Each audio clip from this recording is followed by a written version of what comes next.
Welcome to the Research at Citi podcast. I'm Lucy Baldwin, Global Head of Research at Citi. In each podcast episode, we bring you our thought-leading views and analysis across asset classes, sectors and economies from around the globe. Now, let me hand you over to our host today. Hi, everyone, and welcome to our Research at Citi podcast. My name is Rowe. I am the U.S. Regional Director of Research at Citi, and we're going to be talking all about the consumer today and about retail. This is a very important topic as we approach potential Fed cuts, as we're seeing and observing what's going on in the labor market, what's going on in consumption, which is a very, as you know, integral part of the U.S. economy. And so the State of the Union when it comes to the consumer is awfully important. With us on the podcast today is Paul Lejuez, our head analyst of Consumer Discretionary. Welcome, Paul. Thanks, Rob, and thanks for having me. Let me start off with first question about how retail earnings have looked among your coverage. And now that you're through that first quarter earnings, what did you learn about the state of the consumer? What are companies saying, and how did that compare to what the market expected? The first quarter earnings period was a very interesting one. There was significant nervousness going into the first quarter earnings. And I think because the holiday period was actually very strong, and there was some concerns in the market that the first quarter was going to show that the consumer was taking a step back, that there was going to be a lull. And what we heard from the companies in the retail landscape was that the consumer was kind of holding steady. There were pretty consistent trends that companies saw during holiday. And again, holiday was very good. Wasn't very promotional, certainly wasn't as promotional as most companies expected. And generally speaking, sales trends were very strong. And so to get through the first quarter earnings period in a spot where consumer looked very similar to how they looked in the fourth quarter was generally viewed as a positive by the market. Like I said, there were many concerns about a pullback. And if we look at the stock reactions coming out of the first quarter earnings period, it also paints a picture of more upside surprises than downside surprises. It was certainly a very volatile period. We saw more stock moves of 10% or more within our coverage universe than we had seen in any quarter over the past year. And there were more up moves of 10% than down moves of 10% plus. So really more upside surprises than downside. And again, it all just comes back to the consumer holding in a little bit better than what the market was anticipating. So that was the first quarter. And, how has it been? I know that you use a lot of, what we call high frequency data to help gauge how things are progressing. I know you're using a lot of credit card data as well. As you look at the rest of the year now, how is that progressing? And more specifically, are there sort of standout categories where you're seeing consumption or not seeing consumption? Yeah, it's a great question. So, it's similar to what I was saying about the companies and what they saw in the first quarter versus the fourth. As we look at the credit card data that we follow, really all the data that we follow, it also shows pretty consistent results as well. Just yesterday, we published our credit card report that captured all of June. We follow 17 subsectors that we track using Citi's credit card data. And what we found was that the overall month of June in those 17 subsectors that we track, spending was down 6.3% in the month of June. That compares to May, down 6.2%, and it compares to April of also down 6.2%. So remarkable consistency, really, as we look over the past several months. But of course, there's always going to be differences in certain categories versus others. Some are doing better, some are doing worse. And when we look at June overall versus the month of May, we saw the greatest acceleration, so better results in categories like jewelry, dollar stores, and home improvement. And on the other side of the spectrum, we saw more of a deceleration, weaker results in categories like athletic footwear, yoga and activewear, and home furnishings. So there's always some differences on the on categories. When we also track foot traffic data using Placer traffic data that we have access to. And when we look at that data, the month of June overall was actually very strong. Traffic was up 8.4% as we measure it. And that's the strongest rate of growth that we've seen over the past 12 months. And that compared to April and May, both up in the mid-single digit range. So June up 8.4% versus both May and April up mid-single digits. So the data that we track, as we look quarter to date, try to get a feel for what's happening out there, is also a picture of consistency, and on the traffic side, actually picking up a little bit. So we've seen a little bit of a decline in consumption, or like in purchases. You were saying down 6.2%, down 6% consistently, but we're actually seeing an increase in traffic. So is traffic correlated necessarily with forward higher consumption? Yeah, it's a great question.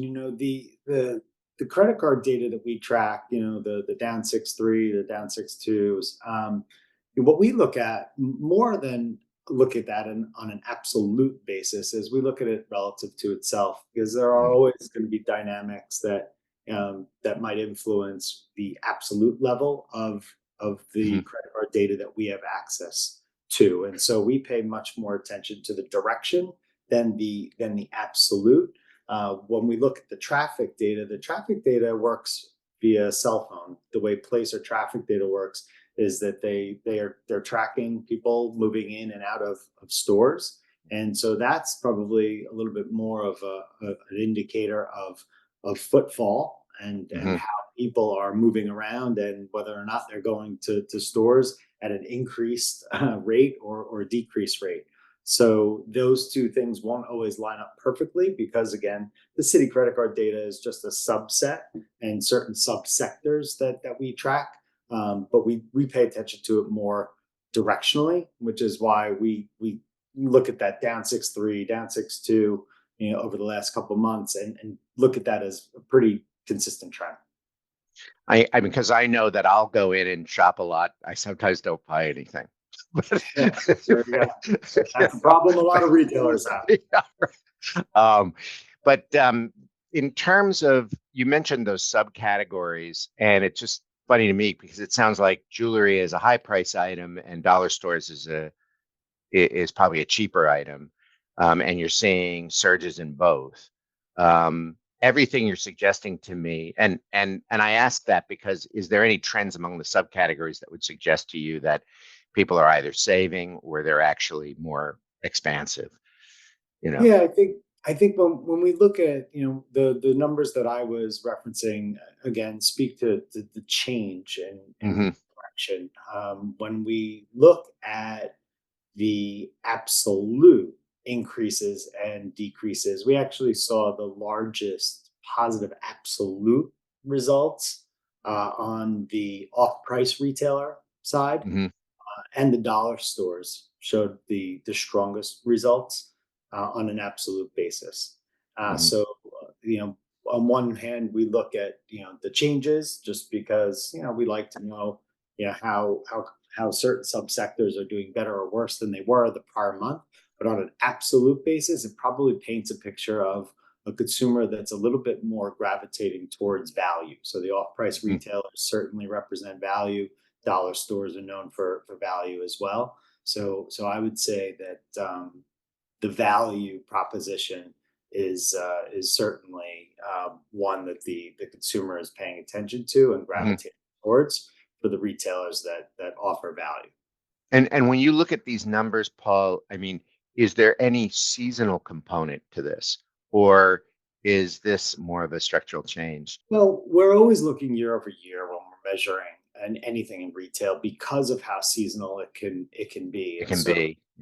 Yeah, I mean, obviously, look, your holiday period is always going to be a peak period, but we're always comparing holiday to the holiday before, and any month, any quarter's worth of data. We're always thinking more on a year-over-year basis. because of that seasonality.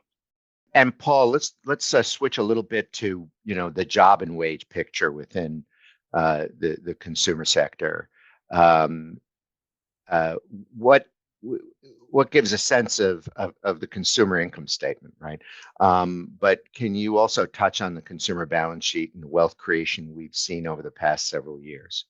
Yeah, sure. I mean, consumer income statement, consumer balance sheet, two Mm. very important topics. If we think about the income statement, and the employment picture, over the past several years, we've seen a very healthy employment picture and very strong wage growth. And of course, all eyes are on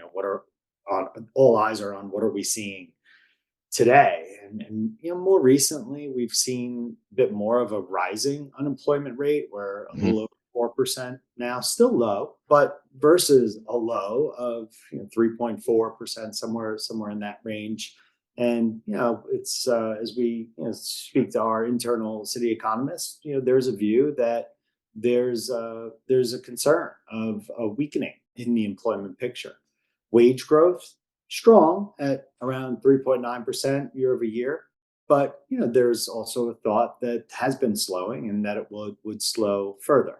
Hours worked have been, I think, generally moving sideways.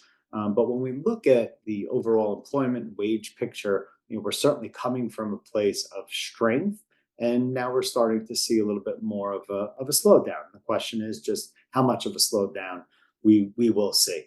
And that's something we're obviously paying a lot of attention to.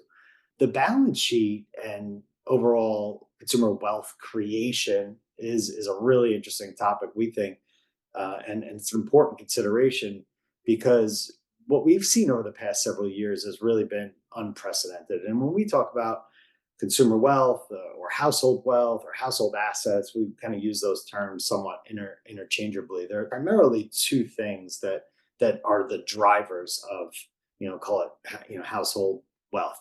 It's the stock market and it's home prices. And just to paint the picture of what's been going on there, prior to 2019, we had never seen any year of household assets grow more than $10 trillion. And then in 2019, we actually saw gains of over $12 trillion. Then in 2020, we saw household assets grow over $14 trillion. And then in 2021, it was over $20 trillion. This is each individual year growth in household assets of that amount. That's not a cumulative amount that I was talking about. Mm. We had a little bit of a blip in 2022. We were down about $4 trillion. But 2023 came right back and more than made up for that. And we saw $12 trillion approximately of household asset growth. And this year we're running up in the $6 to $7 trillion range. So the bottom line is there has been significant wealth creation. And so the consumer balance sheet has just been really so strong for the past several years and getting stronger all the time.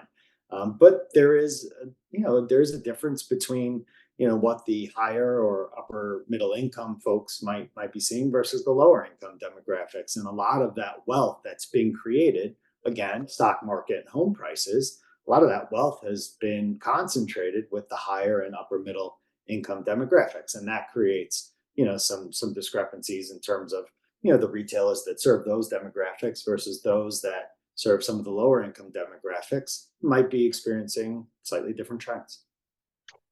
And so, Paul, do you see that playing out in consumption? Because I know that our economists would tell us that the savings rate overall has been declining.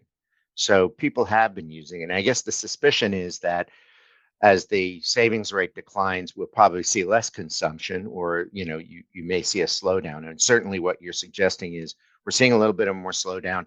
We're seeing more of a value play. When you look at the overall consumer, how do you break it down? Are the upper income folks driving that consumption, or are lower income folks driving that consumption? And how does that play out in your space?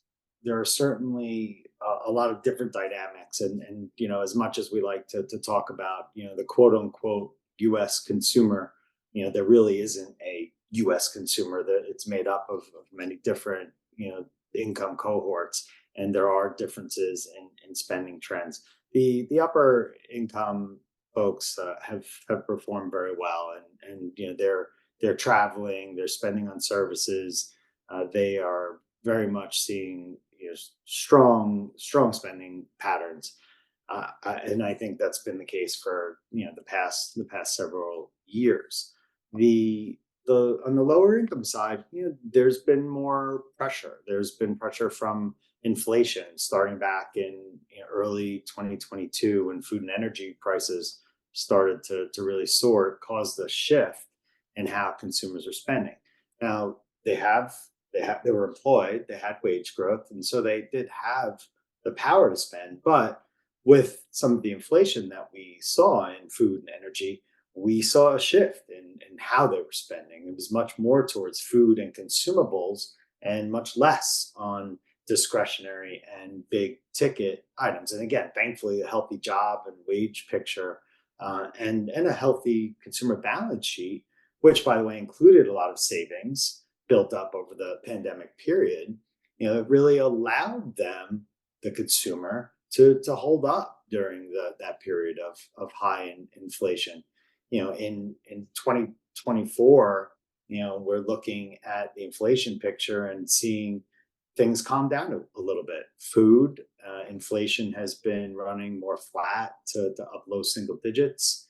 We really haven't seen deflation in many places. So the last few years of higher prices hasn't reversed, but they've been stable. On the general merchandise side, so think more discretionary categories, we've actually seen some deflation across categories like electronics, home, some apparel. So generally speaking, there's been a mixed picture in terms of how the upper income consumers have been reacting and spending versus how the lower income consumer really has had to shift some of their spending again away from discretionary and big ticket and more towards food and consumables, just given the inflation that we've seen in the market over the past couple of years. And Paul, yeah, maybe we could continue on the topic of inflation. There's an economist who used to be here at Citi used to say, if you don't pay attention to headline inflation, then you probably don't eat or drive a car. But how is it looking for food prices? How much of a strain do you think is putting on the consumer here? Yeah, it certainly has been a big point of strain over the past several years.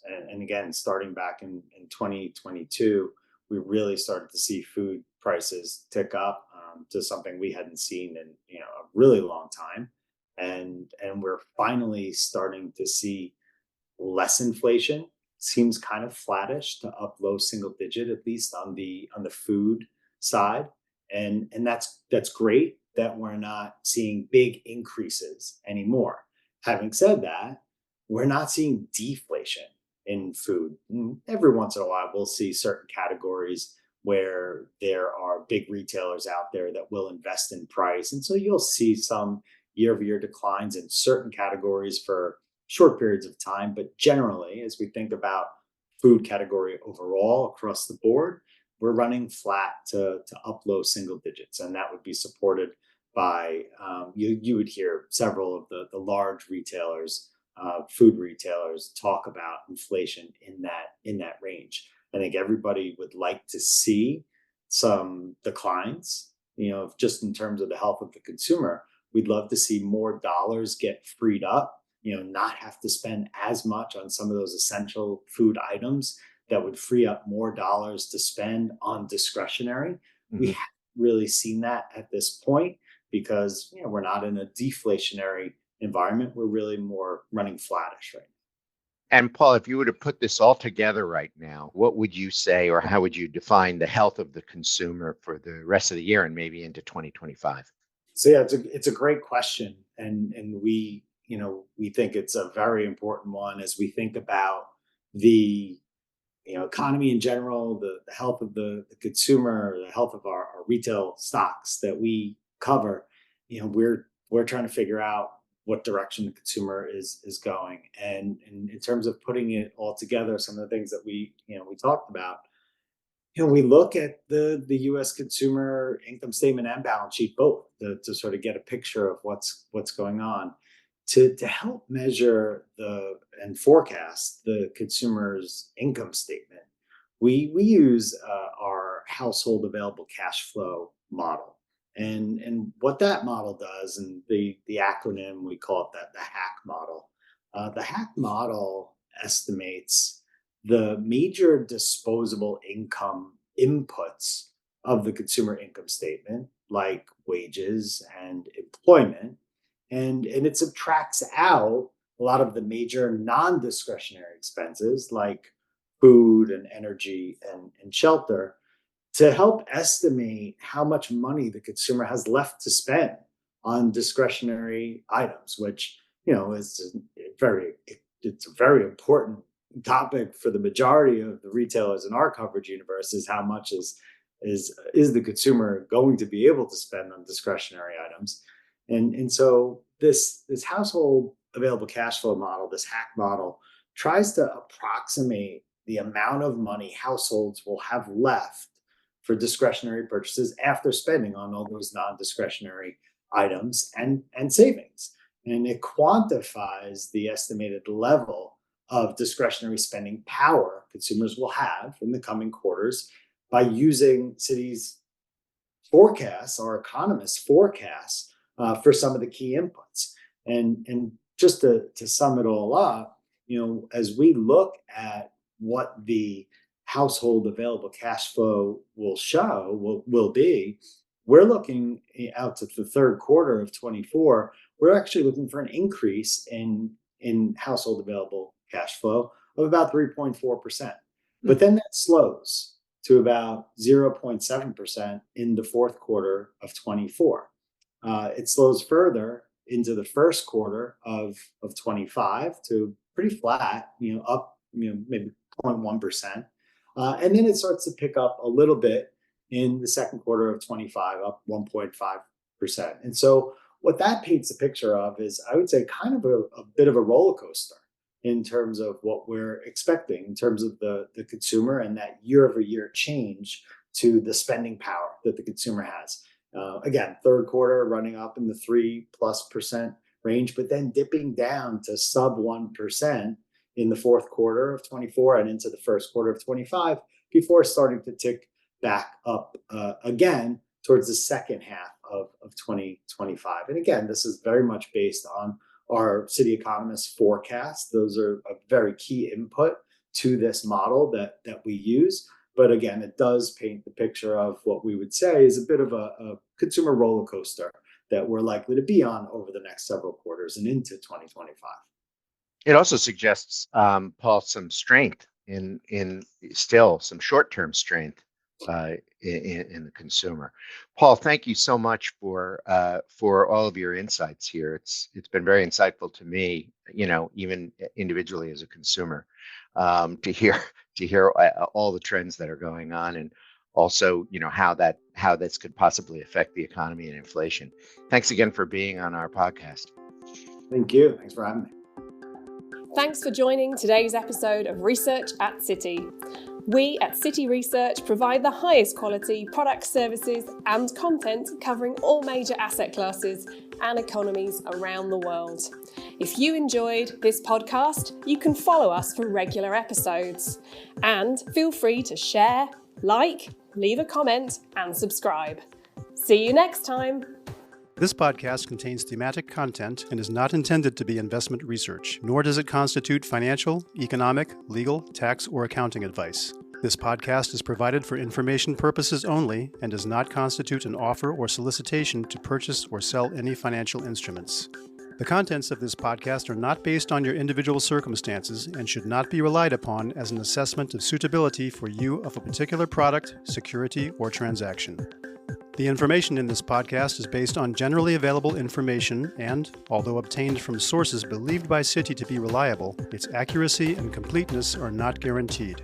Past performance is not a guarantee or indication of future results. This podcast may not be copied or distributed in whole or in part without the express written consent of Citi. Copyright 2024 Citigroup Global Markets Inc., member SIPC, all rights reserved. Citi and Citi and Arc Design are trademarks and service marks of Citigroup Inc. or its affiliates and are used and registered throughout the world.